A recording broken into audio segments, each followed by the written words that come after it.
खलीजी system का रुख कराची की जानिब मगरबी इलाकों में बूंदाबांदी। आज रात से बारिश का इम्कान। कल और परसों कहीं दरमियानी शिद्दत, कहीं मूसलाधार बारिश होगी।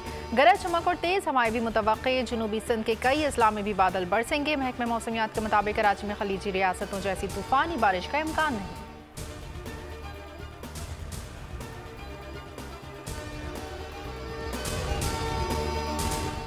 खलीजी रियासतों में तेज बारिशें बरसाने के बाद ताकतवर मगरबी सिस्टम बलूचिस्तान में दाखिल। मकरान के साहिली इलाकों में मूसलाधार बारिश। गवादर के नशीबी इलाके डूब गए, कई इलाके पानी में घिर गए। पशीन में भी सैलाबी सूरत हाल। जवनी, तुरबत, बोजदार, पंजकोर, कलात, नौकंडी और दालबदीन में बादल बरस पड़े। सिलसिला आज रात तक बालाई इलाकों तक फैलने का इम्कान। खैबर पख्तूनख्वा में 21 अप्रैल तक बारिश की पेश गोई। बलूचिस्तान के नदी नालों में तूफानी का खदशा। पंजाब के अजला भी बारिश की लपेट में आएंगे।